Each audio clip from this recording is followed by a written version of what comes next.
নমস্কার।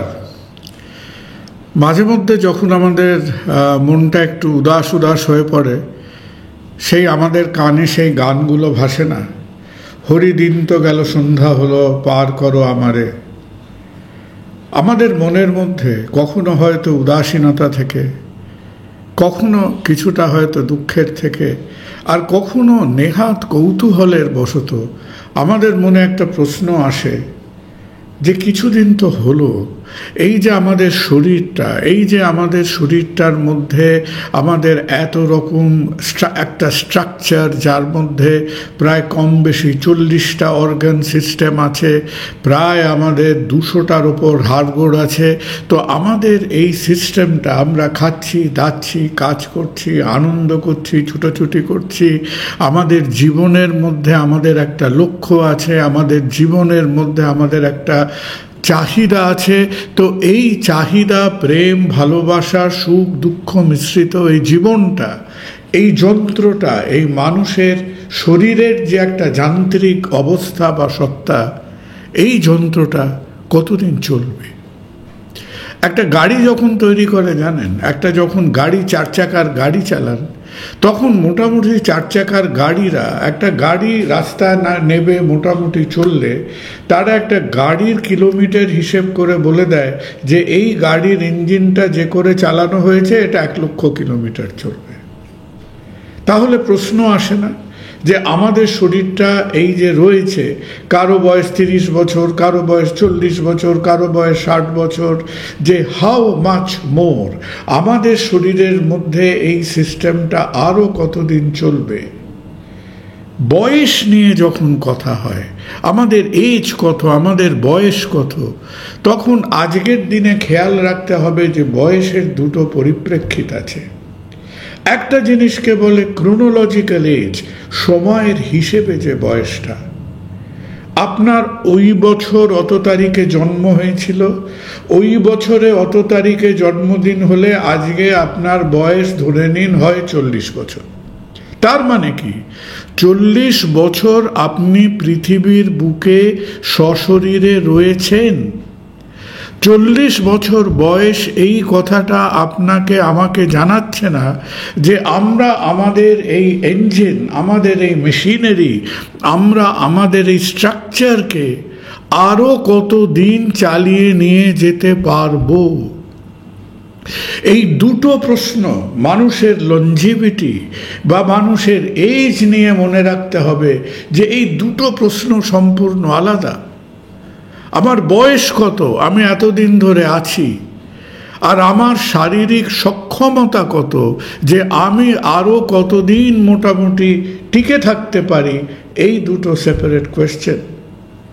আমাদের শহরে মাথা ঘোরালে আমরা দেখি না, একটা নতুন বাড়ি হয়তো কবছরও হয়নি তৈরি হয়েছে, বাড়িটার অ্যাপ্রুভাল ঠিক নয়, তৈরি ঠিক নয়, সিমেন্ট ঠিক নয়, লোহালক্কর ঠিক নয়, স্ট্রাকচারাল কনস্ট্রাকশন ঠিক নয়, বাড়িটা হুড়মুড় করে হেলে পড়লো কি ভেঙে পড়লো, আর সেই নিয়ে তোলপাড় তৈরি হলো। অন্যদিকে চেয়ে দেখবেন আর একটা বাড়ি, সেটা হয়তো 150 বছর ধরে বাড়িটা দাঁড়িয়ে আছে, মোটামুটি ঠিকঠাক মাল মশলা দিয়ে তৈরি হয়েছিল, মোটামুটি ভালোভাবে চোখ কান খোলা রেখে তার কনস্ট্রাকশন, তার রক্ষণাবেক্ষণ করা হয়েছে। তাই এখনো অবধি আমরা মানুষের এক্সিস্টেন্স এবং তার লঞ্জিভিটিকে যেভাবে দেখছি, সেটাকে আজকের দিনে বলা হয় the idea of biological age. তাহলে বায়োলজিক্যাল এজ কথাটার মানে হলো যে আমার এই শরীর, তার মধ্যে এতগুলো অর্গান সিস্টেমস, আমার ব্রেন, আমার হার্ট, আমার কিডনি, আমার জয়েন্টস, আমার মাসেলস, আমার চোখ, এই সমস্ত অর্গান সিস্টেমগুলো এখন কি অবস্থায় আছে, আর কতদিন সেটা চলতে পারে, এইটা নিয়ে আমাদের একজন মানুষের মধ্যে, বিজ্ঞানীদের মধ্যে, চিকিৎসকদের মধ্যে অফুরন্ত কৌতূহল টু ডিটারমিন বায়োলজিক্যাল এজ। কি করে জানতে পারবেন বায়োলজিক্যাল এজ? কি করে জানতে পারবেন বায়োলজিক্যাল এজ? জানতে পারার কিছু কিছু উপায় এখন আমাদের মাথায় এসেছে। প্রথম উপায়টা হলো, আমরা বিভিন্ন সময় আপনাদের সাথে গল্প করেছি আমাদের জেনেটিক স্ট্রাকচার নিয়ে। বিভিন্ন সময় আপনাদের সঙ্গে আমরা আলাপ করেছি যে কিছু কিছু জায়গায় যেমন মানুষ অনায়াসে 100 বছর বাঁচতে পারে। সেই কথাবার্তাগুলো, সেই ডিসকাশনের লিঙ্কগুলো আবার আমরা দিয়ে দিলাম। এই কিছুদিন আগে বোধহয় কোনো একটা বইয়ের পাতা উল্টে এপিজেনেটিক নিয়ে আমি আপনাদের সাথে ডিসকাস করেছি। তো সিমিলারলি আজকে যখন আমরা বায়োলজিক্যাল এজ নিয়ে চিন্তা করছি, তখন বায়োলজিক্যাল এজ জানার একটা মোক্ষম উপায় হলো যে আমরা যদি আমাদের বডি সেলগুলো অ্যানালাইজ করে আমাদের ডিএনএর ছবিটা দেখতে পারি। এই ডিএনএর ছবিটা কীরকম বলুন তো? সেই যে কথা হয়েছিল মনে আছে যে ডিএনএ ব্যাপারটা হলো সেই টেলিফোনের কেবল যেরকম জড়িয়ে জড়িয়ে থাকে, একটা বিরাট বড় লম্বা তারকে পেঁচিয়ে পেঁচিয়ে রাখলে তারটা ছোট হয়ে যায়। শুধু সেই তারটা পেঁচানো নয়, পরের বার যখন ফিতেওয়ালা জুতো বাঁধবেন, যাকে আমরা শু লেস বলি, এই জুতোর ফিতের দিকে চেয়ে দেখবেন যে জুতোর এই লেসগুলো, শু লেসগুলো কিরম থাকে মনে পড়ছে? এই শু লেসগুলোর একেবারে গোড়ার দিকে দেখবেন একটা করে ক্যাপ দেওয়া আছে। কেন শু লেসগুলোয় কেন ক্যাপ দেওয়া থাকে? অনেক সময় যে ট্র্যাক স্যুটস পরেন, পায়জামা পরেন, তার যে ফালিগুলো থাকে সেই ফালিগুলোর মাথাটায় একটা ক্যাপ দেওয়া থাকে। কেন? যাতে সেই যে ফিতেগুলো, সেই যে কটন থ্রেডগুলো, যাতে সেই থ্রেডগুলো ফ্যার করে খুলে না যায়। ঠিক সেই রকম আমাদের যে ডিএনএ স্ট্রাকচার, আমাদের যে ক্রোমোজোমাল স্ট্রাকচার, এই ক্রোমোজোমাল স্ট্রাকচারের একেবারে ডগার দিকে জুতোর ফিতের মতো কতগুলো ক্যাপ দেওয়া আছে। সেই ক্যাপগুলোকে বলে ডিএনএ টেলোমিয়ার, TELOMERE। ওই জুতোর ফিতের দিকে চেয়ে দেখলে টেলোমিয়ারের কথা মনে পড়বে। কেন টেলোমিয়ারটা হঠাৎ এত ইম্পর্টেন্ট কেন? আমাদের শরীরের সেলগুলো সব সময় সেটা ডিভাইড করছে, সব সময় নতুন সেল তৈরি হচ্ছে, পুরনো সেলগুলোর ক্ষয় হয়ে যাচ্ছে। আর যতবার আমাদের হিউম্যান সেলস ডিভাইড করছে, এক একটা ডিভিশনের পরে এই ডিএনএর টেলোমিয়ার অঞ্চলটা ছোট হচ্ছে। দ্বিতীয়বার ডিভাইড করলো আরও ছোট হলো, তৃতীয়বার ডিভাইড করলো এই টেলোমিয়ার রিজনটা আরো ছোট হলো। এই ছোট হতে হতে হতে যখন সায়েন্টিস্টরা দেখবে আরে এই বেচারার টেলোমিয়ারগুলো তো প্রায় দেখাই যাচ্ছে না, একেবারে ছোট হতে হতে মিলিয়ে যাচ্ছে, দ্যাট ইজ আ সিগন্যাল যে আমাদের বায়োলজিক্যাল এজ অনেকটা বেড়ে গেছে এবং আমাদের এই সিস্টেমটাকে হয়তো তার রসদের শেষ দিকে সিস্টেমটা পৌঁছচ্ছে। তাহলে ডিএনএ টেলোমিয়ার অ্যানালিসিস থেকে আমরা জানতে পারছি যে আমাদের বায়োলজিক্যাল এজ কতটা। ডিএনএ আমাদের শরীরের একেবারে সেই গুপ্ত মন্ত্র, এবং এই ডিএনএর যত বয়স বাড়ছে, আমার সিস্টেমের মধ্যে আমার ডিএনএ যত এজ করছে, ডিএনএর মধ্যে একটা কেমিক্যাল রিয়াকশন হয়, সেটাকে বলে মিথাইলেশন অফ ডিএনএ।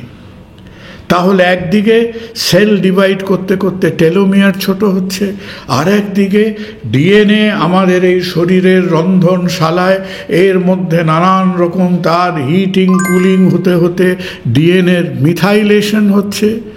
আর আবার সেই এপিজেনেটিক ভিডিওটার কথা মনে পড়বেন, এই ডিএনএর চারিপাশে যে বিভিন্ন রকমের প্রোটিন এবং নন ক্রোম্যাটিন মেটেরিয়ালগুলো আছে সেগুলোও চেঞ্জ করছে।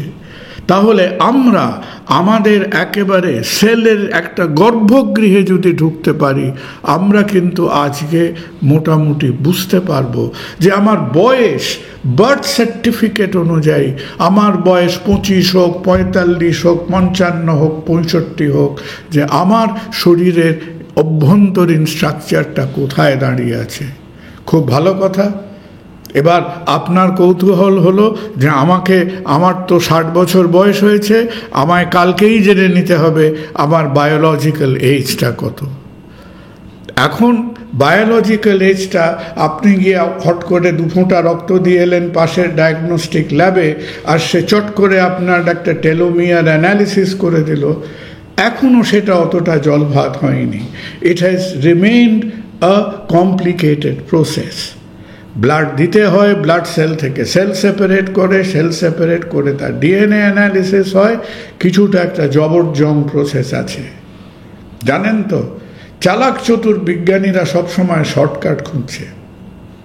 তারা সব সময় শর্টকাট খুঁজছে যে এত রকম জটিল পদ্ধতির মধ্যে দিয়ে DNA analysis, telomere, DNA methylation, epigenetic, এই সমস্ত হাঙ্গামার থেকে আমরা কি একটা শর্টকাট খুঁজে বার করতে পারি? আমরা অত্যন্ত কৌতূহলী এবং খানিকটা আমরা যারা হার্ট নিয়ে খুটখাট টুকটাক কাজ করি, আমরা কিন্তু এখন খুব অপলক দৃষ্টিতে চেয়ে আছি। কার দিকে চেয়ে আছি? আমাদের সেই পুরনো বিশ্বস্ত বন্ধু ইসিজি, ইলেকট্রোকার্ডিওগ্রাফির ওপর। ইসিজিকে যখন আজকে আমরা বিশেষ কিছু artificial intelligence model, AI model দিয়ে যখন সিম্পলি একটা ইসিজি করে সেই ইসিজিটাকে ফিড করে দেওয়া হচ্ছে, এবং সেই এআই মডেলকে যখন আমরা বলে দিচ্ছি যে এই ভদ্রলোকের বা ভদ্রমহিলার এইটা ইসিজি চেহারা, আমাদের বার্থ সার্টিফিকেটের বয়স মতো এর বয়স হলো 45, ইসিজির চেহারা এরকম, সেই এআই কিন্তু ইসিজি দেখে হিসেব করে বলে দিচ্ছে যে আপনার বায়োলজিক্যাল এজ কত। তাহলে আপনার ইসিজিটা যদি আমি সেই এআই মডেলের মধ্যে ঢুকিয়ে দিই, এআই প্রোগ্রামের মধ্যে ঢুকিয়ে দিই, আপনার বয়স আপনি জানেন 45, এআই যদি বলে যে এনার বয়স বার্থ সার্টিফিকেটে 45, কিন্তু আমি তো অঙ্ক করে বলে দিচ্ছি ওর ইসিজি দেখে যে ওর বায়োলজিক্যাল এজ হচ্ছে 55, তার মানে আপনি আপনার কাঠামোটা শরীরের ভালো মতো যত্ন নিচ্ছেন না। Biological age is more than your birth certificate age. Biological age যদি বেশি হয় বার্থ সার্টিফিকেট এজের থেকে, তার মানে আমাদের স্ট্রাকচারের মেনটেনেন্স ঠিকঠাক হচ্ছে না, ক্ষয়ক্ষতি বেশি হচ্ছে। আর যদি আপনার বয়স হয় 60, আপনার এআই আপনার ইসিজি দেখে হিসেব করে বলে দেয় যে না, এ তো নিজের হার্ট এবং বাকি শারীরিক যন্ত্রপাতিগুলোকে ঠিকঠাক রেখেছে, এর বায়োলজিক্যাল এজ হচ্ছে 55, তার মানে আপনার বার্থ সার্টিফিকেট এজ আর বায়োলজিক্যাল এজের তফাৎ হলো -5, তার মানে আপনি 5 বছর নিজেকে অ্যাডভান্টেজ দিতে পেরেছেন। তাহলে নিজের শরীরটাকে যদি আমরা ঠিকঠাক রাখতে পারি, তাহলে আমাদের ক্রোনোলজিক্যাল এজ বা birth certificate age should be equal to the biological age, if not less.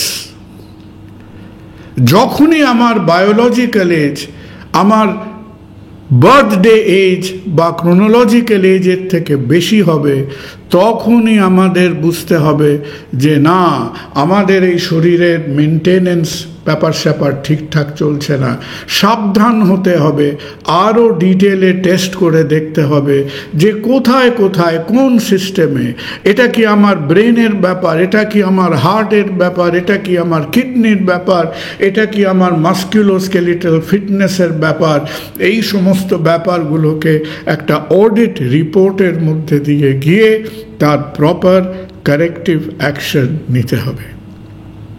তাই এতদিন আমরা যেখানে একেবারে খুব জটিল ক্রোমোজোমাল অ্যানালিসিস, ডিএনএ অ্যানালিসিসের ওপর ভরসা না করে বায়োলজিক্যাল এজ জানতেই পারতাম না, এখন কাজটা কিছু হয়তো সহজ হচ্ছে। আমরা ইসিজির থেকে এখন জানতে পারছি, আর 2 দিন বাদে হয়তো একটা জেনারেল ব্লাড প্রোফাইল থেকে জানতে পারবো। এবং যত সেই জিনিসগুলো আমরা জানতে পারবো, এটা কেবল বিস্তর কিছু নাম্বার হাতে নিয়ে লোফালুফি খেলা না, এটা আমাকে, আপনাকে, সাধারণ মানুষকে সাহায্য করবে সুস্থ থাকতে, ভালো রাখতে।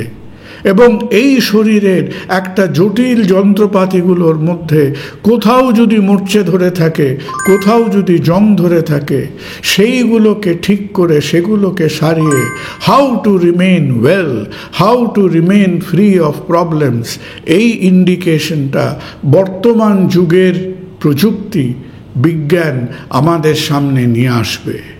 এই কাজ এখনো চলছে। এই কাজ নিয়ে আরও নিকট ভবিষ্যতে অনেক আলাপ আলোচনা হবে। তবে খেয়াল রাখুন, কখনোই যেন বায়োলজিক্যাল এজ আপনার ওই হ্যাপি বার্থডের এজকে কখনোই যেন টপকে না যায়। সুস্থ থাকুন, আবার কথা হবে। নমস্কার।